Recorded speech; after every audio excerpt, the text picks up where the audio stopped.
Hello everyone, welcome to CSE 321 lecture series. Today we will learn about CPU scheduling. As you know, there are processes which should be running inside the processor. So there are lots of processes are waiting in uh, ready queue to run inside the processor. To schedule them or uh, arrange them in a sequence, we need some scheduling algorithm. All these algorithm will be called CPU scheduling algorithm. In this lecture, we'll learn in detail about those practices which are used inside operating system.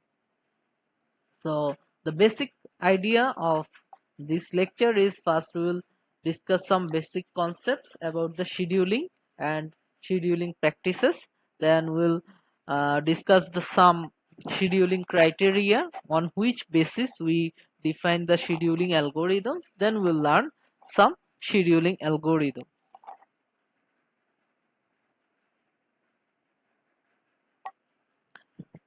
So, among the basic concepts, first, our goal is to maximize the CPU utilization that we need for multi-programming. Multi-programming means our processor need to be utilized using many processes. So, there are some terms here. You see CPU and IO burst or CPU, then IO burst cycle. Process execution consists of a cycle of CPU execution and IO wait. So in total, a CPU execution or CPU burst and a IO burst in combine it make a process execution cycle. A CPU process executions in a CPU process execution cycle, there can be IO burst, there can not also be IO burst, but both can be there, or at least CPU burst is there. The CPU burst is a uh, distribution of time which indicates that when a process run inside the CPU or processor, the amount of time it allowed to execute, and the time which is related to taking input or providing output for the process is called the IO burst time. CPU burst is followed by IO burst. So when a process starts, so usually it doesn't start with a IO burst. First it starts with CPU running, and then when it needs for input and output, it go for IO event. So IO burst is always come after the CPU burst. In our process scheduling algorithms, our main goal is to utilize the CPU burst more wisely. So our PC or processor is busy with most of its time for CPU utilization. That's why we call CPU burst distribution is of our main concern. Uh, Another related terms come for CPU scheduling is preemptive and non-preemptive scheduling. So from the name preemptive, you may got that something is forcefully uh, taking out is meaning by preemption. So the term preemption comes from the ability to remove a running process from CPU and allow another process to run in CPU. For example, if this running circle indicate a processor or CPU, and you see there is a process PA which is loaded into the processor. So if 40% of its tasks are done, then it called a running process. In while running a process inside CPU, if another process comes and it's start to request for running inside CPU, in that case we have two decisions. Either we can forcefully take out the running process to outside, or we cannot take out the running process out to the outside. The first one, if we cannot take out it from the CPU, is called non-preemptive approach. But if we are allowed to running it out from the CPU and uh, uh, allow the new process inside CPU, then we call this preemptive. So the ability of non-preemptive approach is called non-preemptive scheduling algorithm. At the same time, the process or the algorithm which allows preemption is called the preemptive algorithm. So for non-preemptive algorithm, when a process starts running, it cannot be removed from processor until it finishes its CPU burst. So uh, uh, before uh, IO burst, it cannot be removed from the CPU. On the other hand, when it's a preemptive algorithm, we can remove it from the CPU and we will place the previously running process inside the ready queue. Then we will discuss about the frequency of CPU burst. So as you see from the figure, the frequency means is the number of processes. You see, the number of processes are very high for low CPU burst duration. For example, the CPU burst duration is 8 for very few number of process like 1 from this figure.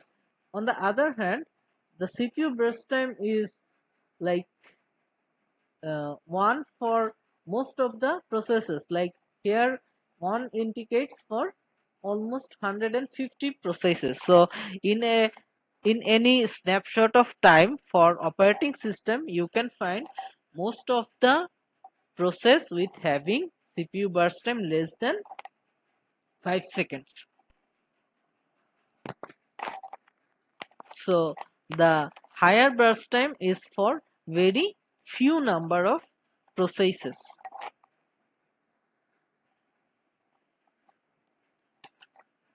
Well, you know about the schedulers. There are two types of primary schedulers. One is long-term schedulers and another one is short-term schedulers. For long-term schedulers, it handles the process with high or large number of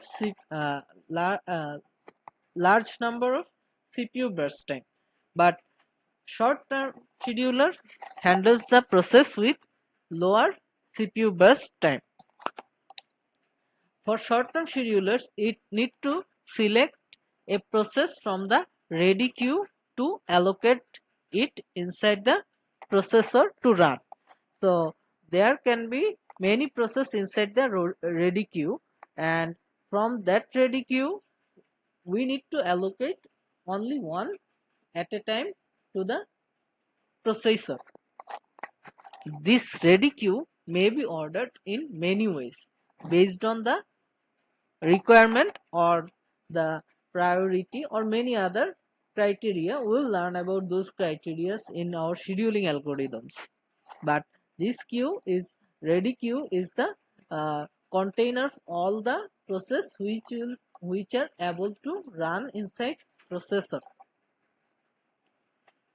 Then CPU scheduling decision may take place when a process either switch from running to waiting state, switch from running to ready state, switch from waiting to ready state, or terminates. So let's see the process state diagram. As you know, there are 5 um, primary state for a process. Either it can be new, then ready, waiting, running, or terminated. So as you see, like when a process is new, it immediately goes to ready state. So in that case, when it comes from new to ready, there is no choice of there are no choice of scheduling decision. All the process which comes to new, they will automatically goes to ready. But uh, when it goes from ready to running, there need to a choice for scheduling, like which process uh, you can select to run in the processor. Then from running, there can be three states. So uh, uh, either it need to be go for waiting, so if IO events occur, or go back to ready, or terminate. So these all the things all the things from running to ready, terminates, or waiting is dependent on the decision of your scheduler. Again, from waiting, there uh, the process can go to ready. So it's also for the uh, uh, uh, decision of scheduling. So when the process are in ready, it the scheduler decide to either when it goes to running, but the becoming into the ready, there are some decision from the running state or waiting state. As we see, there are four decision making states.